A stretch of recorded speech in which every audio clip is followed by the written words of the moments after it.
Brainware university, এই university স্থাপন হয়েছিল 2016 সালে। এরপর থেকে দীর্ঘ পথ আমরা চলেছি। তখন আমাদের অল্প কয়েকটি ডিপার্টমেন্ট নিয়ে শুরু হয়ে আজকে 70টি কোর্স আমরা অফার করছি 9টা স্কুল মারফত। এবং আমাদের সবসময় তো একটা লক্ষ্য থাকে যে স্টুডেন্টদেরকে বোঝানো সমাজটা কি এবং সমাজের প্রতি তার দায়বদ্ধতাটা কি। সর্বপ্রথমে আমি যেটাকে ফোকাস করে দিই, আমাদের ইউনিভার্সিটি কিন্তু কেবলমাত্র টেকনিক্যাল ম্যাটার শেখায় না। এর যুক্তিটা কি? ধরুন ক্লাস 12-এ একজন আর্টস নিয়ে পাস করতে পারে, একজন কমার্স ফিল্ড নিয়ে পাস করতে পারে। আবার যে সায়েন্স থেকে এসছে সে ফিজিক্স, কেমিস্ট্রি, কম্পিউটার সায়েন্স করে আসতে পারে, আবার ফিজিক্স, কেমিস্ট্রি এবং বায়োলজি বা জিওলজি নিয়েও পাস করতে পারে। প্রত্যেকটি জায়গাতে আমাদের এই কোর্সটা অ্যাভেলেবল। মানে কমার্স নিয়ে আসবে তারাও যেমন এইটা আমাদের এখানে অ্যাডমিশন নিয়ে যেরকম উপকৃত হবে, যে আজকে হিউম্যানিটিজ নিয়ে পাস করেছে তারাও একইভাবে উপকৃত হবে। আমি এক এক করে বলছি। আমাদের 2025-এ আমাদের এটি best technical private university rank করে ওয়েস্ট বেঙ্গলে IIRF র্যাঙ্কিং। এরপরে ওয়েস্ট বেঙ্গলের Times Higher Education impact ranking আমরা বেস্ট প্রাইভেট ইউনিভার্সিটি হই। বেস্ট 2 প্রাইভেট ইউনিভার্সিটি ওয়েস্ট বেঙ্গলে হই ইউনির্যাঙ্ক ইউনিভার্সিটি র্যাঙ্কিং। আমাদের মোট 9টি স্কুল আছে এবং প্রায় 70টির ওপরে প্রোগ্রাম আছে। আমাদের ইন্টারন্যাশনাল কোলাবোরেশন আছে ডিফারেন্ট অর্গানাইজেশনের সাথে।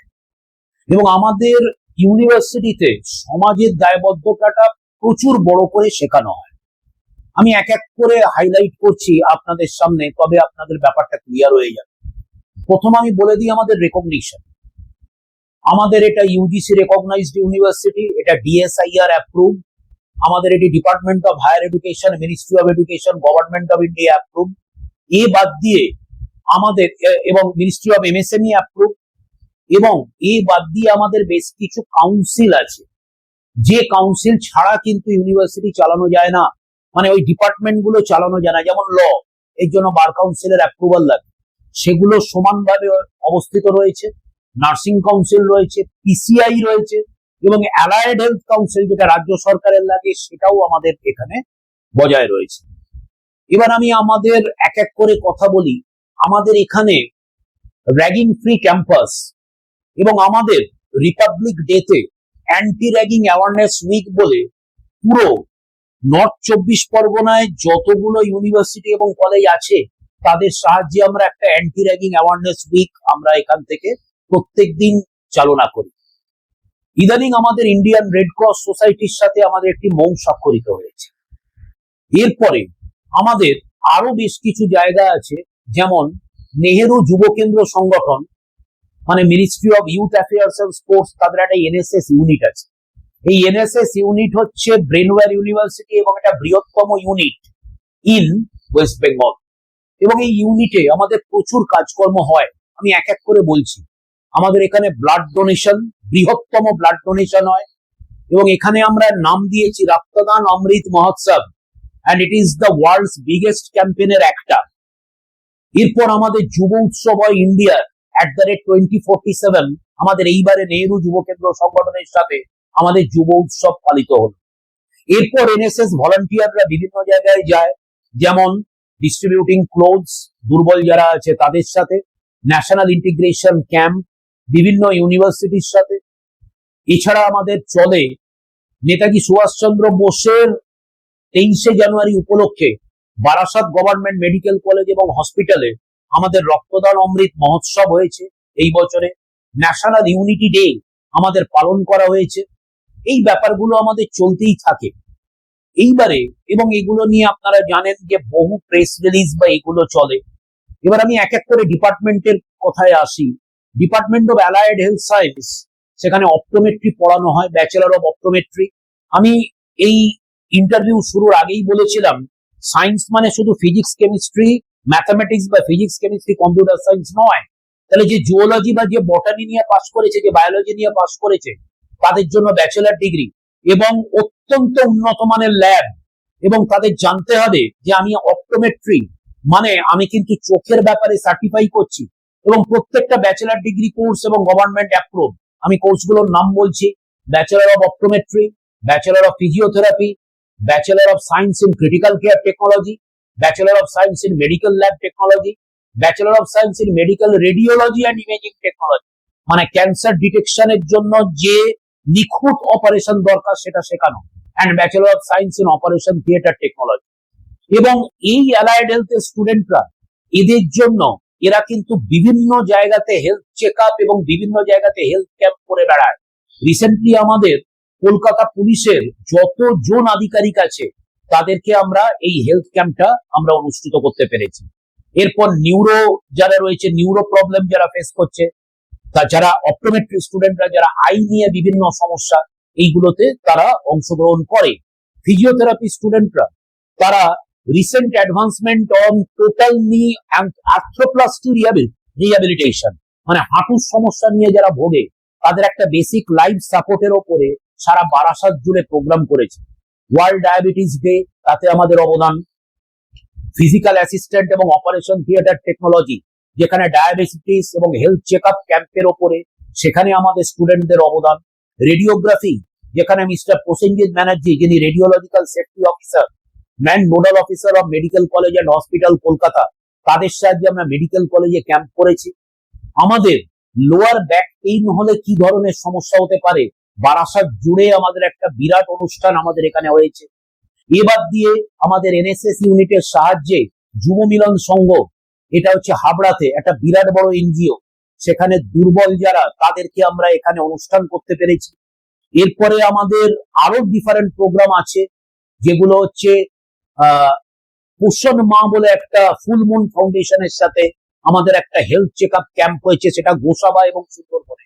মানে সুন্দরবনের যারা একেবারে প্রান্তিক মানুষ, তাদের এই প্রত্যেক কটা চোখ থেকে শুরু করে তাদের নি প্রবলেম, তাদের ফিজিওথেরাপি প্রবলেম, তাদের প্রত্যেকে বিনা পয়সায় আমাদের এখান থেকে চিকিৎসা পেয়েছে। ইন্ডিয়া রেড ক্রস সোসাইটির কথা বলেছি। আপনারা জানেন সেবাশ্রয়, সেবাশ্রয় আমাদের পশ্চিমবঙ্গ সরকারের একটা উদ্যোগ। সেখানে 8 দিন ধরে আমাদের স্টুডেন্টরা ছিল সুন্দরবনে এবং তারা সেবাশ্রয় প্রকল্পে অংশ নিয়েছে। এ বাদ দিয়ে আমাদের এই ধরনের radiology expert, optometrist, ultrasound technician, এইভাবে আমাদের স্টুডেন্টরা কিন্তু বিভিন্ন জায়গায় কাজ করে যাচ্ছে।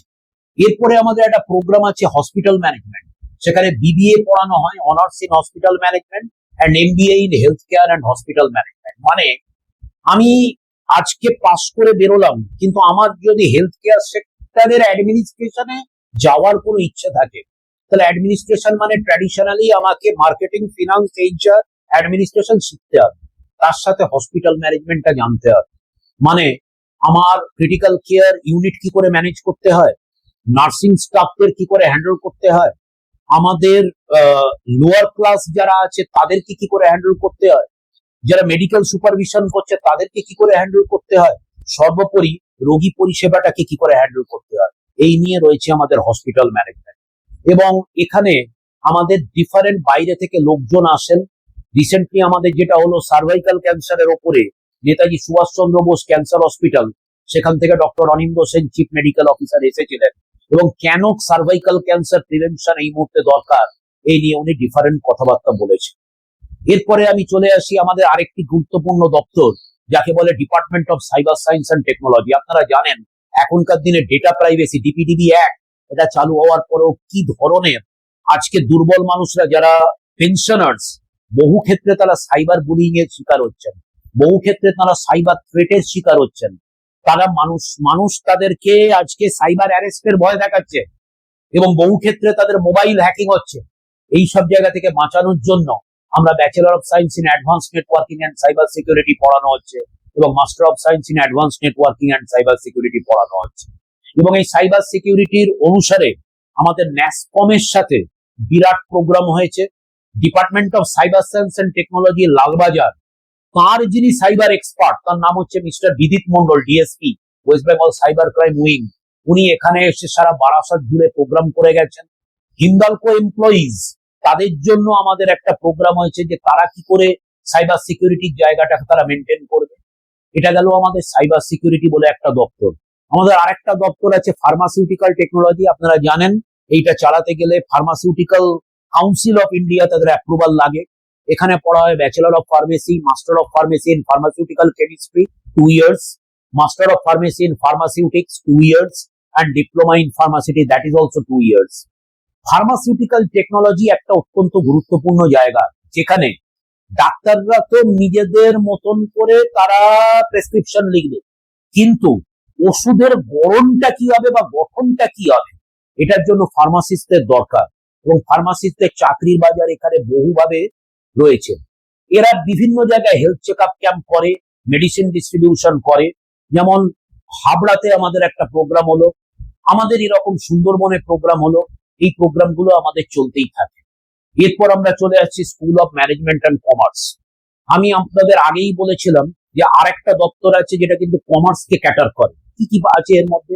BBA honours in finance, HR and marketing 4 years, BBA honours in business analytics 4 years, BBA honours in digital marketing 4 years। এরপরে রয়েছে BCom honours in accounting, finance and banking. এছাড়া আমাদের দুটো মাস্টার ডিগ্রি প্রোগ্রাম আছে, এমবিএ আর MCom.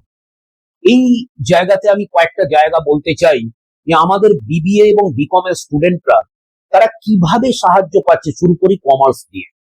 বিএফএসআই sector মানে skill কাউন্সিলের সাথে আমাদের ডিপার্টমেন্ট অফ কমার্সের একটা যোগ আছে। তারা জেনে যায় যে আমরা যদি আজকে একটা মিউচুয়াল ফান্ড অর্গানাইজেশনে কাজ করতে যাই, বা আমি যদি আজকে একটা শেয়ার হোল্ডিং কোম্পানিতে কাজ করতে চাই, যেমন ধরুন আনন্দ রানি, যেমন ধরুন আপনি বলতে পারেন মতিলাল অসওয়াল, সেখানে কাজ করতে গেলে আমাদের হাতের কাজ কি শিখতে হবে, এই কাজগুলো কিন্তু তারা প্রথমেই জেনে।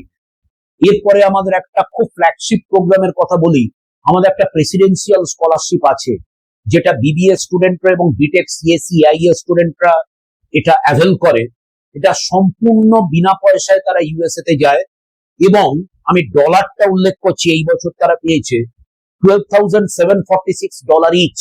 আমাদের 5 জন স্টুডেন্ট, তার মধ্যে 3 জন বিবিএ এবং 2 জন বিটেক স্টুডেন্ট এই প্রেসিডেন্সিয়াল স্কলারশিপ তারা, এটা কিন্তু ইউএস প্রেসিডেন্সিয়াল স্কলারশিপ, তারা ইউএসএ তে গিয়ে লাস্ট সেমিস্টারটা পড়াশোনা করতে পেরেছে। এবার আমি চলে আসছি এক এক করে। কমার্স বললাম, এরপরে এলাম মিডিয়া সায়েন্স এন্ড জার্নালিজম। আমি আগে ইংলিশের কথা বলেছি, কারণ আমাদের আরেকটা সুযোগ আছে যেখানে আর্টস এর স্টুডেন্টরা পড়তে পারে, bachelor of science in media science and journalism, and that is also 4 years, and master of science in media science and journalism, and master degree means it is 2 years, এটা পড়তেই হবে। এবং এখানে আমাদের একটা দুর্ধর্ষ sound recording, audio sound recording studio, photography lab, আমাদের একটা সিনেমাটোগ্রাফিক ল্যাব তৈরি হয়েছে, একদম জাস্ট লাইক আ সিনেমাটো থিয়েটার, একদম একদম থিয়েটার লাইক। সেই ব্যাপারটাও আমি বলবো, আপনারা যদি একটু কভার করে নেন। অডিও ভিজুয়াল ল্যাব আছে আমাদের, এবং এইগুলোতে তারা হাতে নাতে শেখে কি করে সাউন্ড রেকর্ডিং করবে, কি করে ফটোগ্রাফি করবে, কি করে অডিও ভিজুয়াল ল্যাব করবে, এই ব্যাপারগুলো তারা শেখে। এবং আমাদের এখানে ডিফারেন্ট, যেমন ঋতব্রত বাবুর সাথে, বা আমাদের ধরুন আপনি যদি বলেন টাইমস অফ ইন্ডিয়া গ্রুপের সাথে স্টুডেন্টরা সেখানে যায়, এবং সেখানে তারা কিন্তু কেরিয়ারের ডিফারেন্ট অপশনের উপর ইন্টার্নশিপ করে। এখানে তাদের কেরিয়ার অপশন কি? Advertising, film making, journalism, TV journalism, film journalism, public relations, publishing and printing, but once again radio jockey and also the video jockey. এই ক্যারিয়ার অপশন গুলো তারা পায়। আমাদের একটা ডিপার্টমেন্ট অফ ম্যাথমেটিক্স আছে, যে ম্যাথমেটিক্সে মাস্টার্স ডিগ্রিটাই কেবলমাত্র পড়ানো হয়, এবং এই মাস্টার ডিগ্রি স্টুডেন্টদেরকে আমরা এখানে তৈরি করি শুধুমাত্র বিউটিফুলি স্ট্যাটিস্টিক্স এবং বিজনেস অ্যানালিটিক্যাল পার্টটা কি করে তারা অ্যানালিসিস করবে এই সম্পর্কে তাদেরকে শেখানো হয়। এখানে তারা স্ট্যাটিস্টিশিয়ান হতে পারে, রিসার্চ অ্যানালিস্ট হতে পারে, ডেটা অ্যানালিস্ট হতে পারে, ইভেন তারা ওয়েব ডেভেলপমেন্টেও কাজ করতে পারে, ক্যারিয়ার অপশন হিসেবে কাজ করতে পারে। আমাদের আরেকটা উদ্যোগ হচ্ছে স্কুল অফ নার্সিং, যেখানে bachelor of science in nursing 4 years and general nursing and midwifery 3 years পড়ানো হয়। এই নার্সিং আমাদের একটা নিজের প্রোগ্রাম আছে, যাকে আমরা বলি ক্যাঙ্গারু মাদার কেয়ার, মানে যেভাবে ক্যাঙ্গারু তার বাচ্চাকে মাদার কেয়ারের মধ্যে নিয়ে রাখে, সেরকম ভাবে আমাদের একটা state of the art neonatal intensive care unit আছে, যেখানে তারা শেখে যে কিভাবে অতি যত্নে রোগীকে তারা নার্সিং পরিষেবা দিতে পারে। আমাদের প্রিন্সিপাল আছেন পারুল দত্ত, উনি ডিস্ট্রিক্ট হসপিটালের সাথেও যুক্ত ছিলেন। উনি আমাদের এখানে ডিফারেন্ট প্রোগ্রামে আসেন। এখানে তাদের কাজের সুযোগ আছে government and private hospitals, dispensaries, old age homes, nursing এর লোকেরা সেখানেও চাকরি পেতে পারে, নার্সিং হোমসে পেতে পারে, অ্যান্ড কমিউনিটি হেলথ সেন্টারেও তারা কেরিয়ার অপশনসটা পেতে পারে। আমাদের আর একটা উদ্যোগ হচ্ছে ডিপার্টমেন্ট অফ এগ্রিকালচার। এমন হতে পারে যে কোনো দূর দূরান্ত থেকে, গ্রামাঞ্চল থেকে কোনো মানুষ এসছে, বাট তার মূল উদ্যোগ যে আমরা এগ্রিকালচারে কেরিয়ার করব, কৃষি নিয়ে পড়াশোনা করব। আমাদের আছে bachelor of science honours in agriculture 4 years, master of science in agriculture in agronomy 2 years, and master of science in agriculture in horticulture, that is also 2 years। Kojagari farmers producer company limited, এটা একটা মানে উত্তর বলতে পারেন কলকাতা বৃহত্তম কৃষি সমবায়। তাদের সাথে আমাদের কৃষি মেলা অনুষ্ঠিত হয়, যেখানে আমরা সমস্ত ফার্মারদের ডাকি এবং হাতে নাতে ফার্মারদেরকে শেখানো হয় যে আধুনিকভাবে চাষাবাদ কি করে তারা শিখবে। এই আধুনিক চাষাবাদটা তারা শেখে। এবারে প্রশ্ন হচ্ছে এগ্রিকালচার পরে আমরা কি করব? এগ্রিকালচারাল অফিসার হিসেবে যোগ দেওয়া যেতে পারে, রিসার্চ অ্যান্ড ফান্ডামেন্টাল অ্যানালিস্ট হিসেবে যোগ দেওয়া যেতে পারে, হর্টিকালচার অ্যাসিস্ট্যান্ট হিসেবে যোগ দেওয়া যেতে পারে, অ্যাগ্রোমেট্রোলজিস্ট অবজারভার, জুনিয়র সায়েন্টিফিক অফিসার, এই হিসেবে ডিফারেন্ট অর্গানাইজেশনে তারা যোগ দিতে পারে। আমি ল ডিপার্টমেন্টটা দেখি। এই ল ডিপার্টমেন্টের মধ্যে একটা বিরাট অংশ হচ্ছে আমাদের ইন্টার্নশিপ। এই ইন্টার্নশিপ তাদেরকে করতে হয় ক্যালকাটা হাইকোর্ট এবং ডিস্ট্রিক্ট কোর্টগুলোতে। এই জায়গাগুলোতে এমন কোনো বড় অ্যাডভোকেট নেই, মানে সেটা আপনি bar council of West Bengal বলুন, অথবা আপনি আমাদের মানে বার লাইব্রেরির মেম্বার বলুন, প্রত্যেকের কাছে তারা গিয়ে ইন্টার্নশিপ করে আসছে। যেমন আমি নাম করতে পারি সম্রাট সেন, আমি নাম করতে পারি বিল্লদল ভট্টাচার্য। এনাদের কাছে আমাদের স্টুডেন্টরা ইন্টার্নশিপ করে আসে এবং আমাদের স্টুডেন্টরা বাইরে যারা জাস্টিস তাদের কাছেও করে আসে। এইবারে আমি এক এক করে আমি আমাদের ল ডিপার্টমেন্টটা আমি একটু হাইলাইট করে দিই। আমাদের এই ল ডিপার্টমেন্টের মধ্যে যেরকম ইন্টার্নশিপের কথা বললাম, তার সাথে সাথে আমাদের আরেকটা আছে মুড কোর্ট ট্রেনিং। আপনারা জানলে খুশি হবেন যে আমাদের স্টুডেন্টরা Swami Vivekananda state police academy, মানে যেখানে up to DSP level training হয়, সেখানে তারা মুড কোর্ট ট্রেনিং দিয়ে এসেছিল। এবং কাদের দিয়ে এসেছিল? যারা ডেপুটি এসপি তাদেরকে দিয়ে এসেছিল, এসবিএসপি এ ব্যারাকপুর। এবং তারা এই পুরো মুড কোর্টটা সংগঠন করে দেখিয়েছিল যে কিভাবে কোর্টের সামনে পড়লে একজন পুলিশ সে কি করে জায়গাটাকে ডিফেন্স করতে পারবে। এবার দিয়ে আমাদের স্টুডেন্টরা এসবিএসপি এতে ইন্টার্নশিপ করেছে। নিউ ক্রিমিনাল লজ কিন্তু আমরা এখনো অত ভালো জানি না। নতুন ক্রিমিনাল লজ আসার পরে অনেক পুলিশের কাছেই এটা একটুখানি আগোছালো অবস্থাতে রয়েছে। তারা নিউ ক্রিমিনাল লজ এর ওপরে এরা নতুন নতুন করে প্রজেক্ট করে সেই প্রজেক্ট গুলো সাবমিট করে এসছে এসবিএসপি এ ব্যারাকপুরে। এরপরে আমি আসছি যে তারা কি কি জব অপশন পেতে পারে। তারা জুডিশিয়াল সার্ভিস দিতে পারে, তারা স্টেট গভর্নমেন্টের ল অফিসার হিসেবে জয়েন করতে পারে, তারা অ্যাসিস্ট্যান্ট পাবলিক প্রসিকিউটর এক্সামিনেশন পরীক্ষা দিয়ে এপিপি হিসেবে জয়েন করতে পারে, কলকাতা পুলিশে কলকাতা পুলিশ প্রসিকিউটর হিসেবে জয়েন করতে পারে। এবার দিয়েও অ্যাডভোকেট হিসেবে ডিফারেন্ট কোর্টে তারা প্র্যাকটিস করতে পারে। এবার দিয়ে তাদের অপশন হচ্ছে solicitor, barrister, legal executive, paralegal executive, জাজ, patent attorney and trademark attorney. এবং আমি অত্যন্ত গর্ববোধ করি AIB all India bar examination, যেখানে এবারেও 69% স্টুডেন্ট পাস করেছে, আমার ল থেকে এবারেও 100% স্টুডেন্ট পাস করেছে। আমাদের ল থেকে প্রায়ই আমাদের স্টুডেন্টরা জুডিশিয়াল সার্ভিস ক্র্যাক করে। আমি বিক্রম ব্যানার্জির নাম বলতে পারি, যে 2023-এ ক্র্যাক করেছিল, সায়ন্তনের নাম বলতে পারি এবং শুভম ব্যানার্জির নাম বলতে পারি, যারা ত্রিপুরা স্টেট জুডিশিয়ারি ক্র্যাক করেছে 2025 সালে, এবং তারা ডাইরেক্টলি জাজ হচ্ছে। ডিপার্টমেন্ট অফ সাইকোলজি, এখানে bachelor of science honours psychology পড়ানো হয় এবং master of science in applied science in psychology সেখানে পড়ানো হয়। এবং এখানে তাদের কেরিয়ার অপশন হচ্ছে senior psychologist, child support specialist, community relations officer, career councillor, senior psychological consultant, child care specialist, lifestyle coach, personal therapist and health care educator. এত সব হিসেবে আমাদের সাইকোলজি স্টুডেন্টরা করতে পারে। এবার দিয়ে যে পোর্শনটা আমাদের বাকি রইল, একটা রয়েছে ডিপার্টমেন্ট অফ কম্পিউটেশনাল সায়েন্স। আমি একটু কম্পিউটারের দিকে যাই। BCA honours and BCA honours in mobile applications and web technologies and MCA, এই কোর্সগুলো আমরা এখানে পড়াই। আমাদের প্রত্যেকটা জায়গাতে state of the art lab আছে, যেমন ইউনিক্স, ডেটা স্ট্রাকচার, অ্যাডভান্স, প্রত্যেকটা ল্যাব আলাদা। Advance Java lab, database management system lab, image processing lab, networking lab, operating system lab, এবং আমাদের বিভিন্ন state of the art lab আছে। এবার ঘটনা হচ্ছে এরা পাস করে কি পাবে? এরা কম্পিউটার সিস্টেমস অ্যানালিস্ট হতে পারে, ডেটাবেস অ্যাডমিনিস্ট্রেটর হতে পারে, ওয়েব ডেভেলপার হতে পারে, নেটওয়ার্ক অ্যাডমিনিস্ট্রেটর হতে পারে, সিস্টেম ম্যানেজার হতে পারে, computer programmer, software developer as well as software developer হিসেবে তারা কাজ করতে পারে।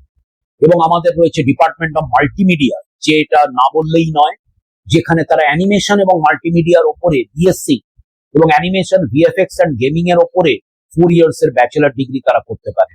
এবং এই মাল্টিমিডিয়ার উপর আমাদের ডিফারেন্ট ফটো ওয়ার্ক, আমাদের গ্রাফিক্স ডিজাইনিং ল্যাব, আমাদের photography and cinematographic lab, sound designing lab and editing lab, এগুলো অত্যন্ত স্ট্রং এবং অত্যন্ত সাপোর্টিভ। ঘটনা হচ্ছে মাল্টিমিডিয়া পাস করে আমাদের স্টুডেন্টরা কি পেতে পারে? তারা কাজ করতে পারে, আমি নামগুলো বলছি, animator, designer, video editor, photo editor, web developer, script writer, advertising manager, creative manager, public relations manager, as well as storyboard artist. এই ক্যারিয়ার অপশন গুলো তারা অপ্ট করতে পারে। Department of food and nutrition বলে আমাদের আরেকটি ডিপার্টমেন্ট আছে, যেখানে ফুড নিউট্রিশন এবং আমি বলেছিলাম যে আর্টস স্টুডেন্টদেরও সাপোর্ট, বাট ওরা ডিগ্রি পাবে BSc honours in food nutrition and dietetics and MSc in nutrition and dietetics. এবং আমাদের ইদানিংকালে নেসেলের সাথে আমাদের একসাথে যুক্ত হয়ে আমাদের একটা দুর্দান্ত প্রোগ্রাম হয়েছে অন ফুড টেকনোলজির ওপরে। এখানে তারা যদি আজকে বিএসসি ইন ডায়েটেটিক্স এইগুলো পাস করতে পারে বা ফুড টেকনোলজি পাস করতে পারে, তাহলে তারা কি কি জায়গায় অপশন পেতে পারে? As food technologist and dietician, as registered dietician, food chemist, nutritionist, sports nutritionist, diabetic educator, teacher, research associate, food inspector, food analyst and quality control officer. এই হিসেবে তারা ক্যারিয়ার অপশন গ্রো করতে পারে। অ্যান্ড লাস্ট যে কথাটা আমি বলবো, আমাদের school of computer science and engineering, যেখানে আমরা বিটেক পড়াই, আমাদের কি কি প্রোগ্রাম পড়াই? সেখানে আমরা পড়াই bachelor of technology in computer science and engineering, bachelor of technology in computer science and engineering artificial intelligence and machine learning, bachelor of technology in computer science and engineering artificial intelligence and robotics, Bachelor of Technology in Computer Science and Engineering Data Science, also Bachelor of Technology in Computer Science and Engineering Cyber Security, and lastly Data Science and Artificial Intelligence. Thank you.